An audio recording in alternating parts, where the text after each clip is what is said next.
tere! Siin on Huawei U8650 Help. Minu Gmail on muidu Huawei U8650help@gmail.com, ma panen selle alla ka. Täna oma esimese videona teen ma tavalise review, full review sellest telefonist. Alguses teeme välimuse ja oma välimuse omaduste kiire review. See on siis nupud, koju, valikud, tagasi ja otsing. Nüüd vaatan tagant, kaamera, 32 megapikslit. Siis on siin meil kõlar.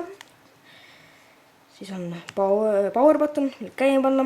Siit saab seda maha võtta. Ja siin on siis kõrvaklappide või kõlarite sisse panemisdokk. Muidu on taga ka on selline nagu kummid tehtud. Käest ei libise nii kergesti, kuid soovitakse ikka plasmassist teha Huaweile. Kuna selline hoidmine teeb selle higiseks ja kaua hoidmine, siis kummi peal higi pole väga hea. Nii, ja ongi praegu selleks kõik. Siin on dünaamika, kui sa räägid telefoniga, mikrofon on siin, laadija on siin ja siis lähme sisemiste omaduste juurde. Vaatame siit. Praegu mul Xiaogen 7.2 peal. Siis saab ka muusikat peale käima panna. Kohe muusikat näed. Saab pealt panna. Näed. Kohe muusikat käima panna, nagu otse. See on ROM. Ma võin teile näite pärast koos installida, kui te küsite kommentaaridest, et näite palun, kuidas seda teha. Siis siit saab häält kinni panna, sound off, muusika saab valida, siit sisse panna. Praegu mul Xiaogen 7.2 peal. Näitan alguses omadusi. Siin on taolised. 2.37 ja Xiaogen 7.2. Protsessor on muidu Rev 5. ARM V muidugi 6, et ARM 7 mängu ei saa mängida. Nagu näiteks Minecraft, Vector ja palju kõige uued mängud tehakse ju ARM V7-le. Kahju, kuid peab leppima. Aga muidu on päris hea telefon. Teen kohe sisemise review ka. Siin on siis nagu saab valida, kuidas sa keerad. Mul on telefon muidu ruutitud, kui te küsite, võin näita, kuidas ruutida. Ja siin on muidu mängud. Võin näita, võin eraldi video teha, kui küsite kommentaaridest. Bithazard, Gangstar nagu GTA umbes, Need for Speed Shift, Kung Fu. Need kaks on Google Play'st tõmmatud, need kolm ei ole. Siin on siis Wi-Fi, Bluetooth ja GPS. Ja kaamera sellele moodil on natukene halb, kuna ta virveldab natukene ja crashib ka. Ma näitan teile nägus virveldab. Nii et loodan, et ta teeb selle kiiresti ära, siis ma saan teile parema lingi anda. Teeme paar testi ka. Wi-Fi sisse. Vahel on Wi-Fi probleemid ka, kuna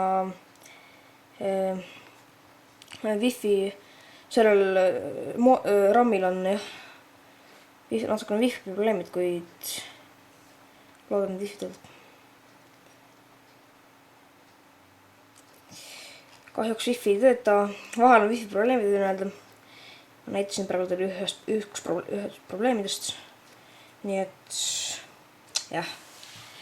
Menü on siin, muidugi alla kerimisega. See on halb, parem oleks niimoodi kerlisi.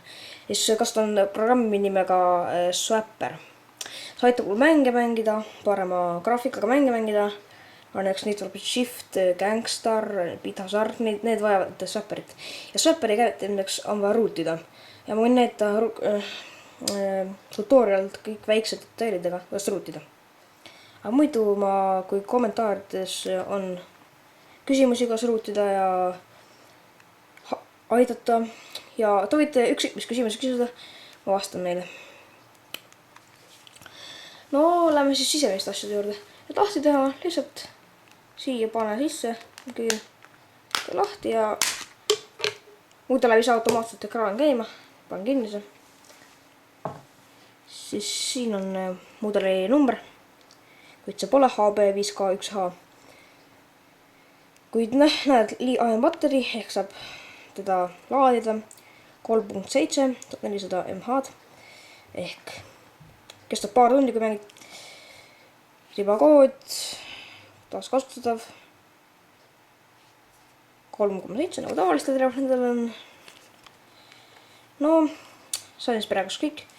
Aga muidu võtab siis kuni 32 gigabaitti mälukaarte, praegu on siin 16 mul. Nii et küsige küsimusi ja vastan kõikidele. Tellige, likeige ja küsige, mida iganes tahate selle telefoni kohta. Ma vastan, proovin vastata igastus. Kui teile meeldis see video, tellige ja ma teen uusi videosid, kui tahate. Aga aitäh, et vaatasite!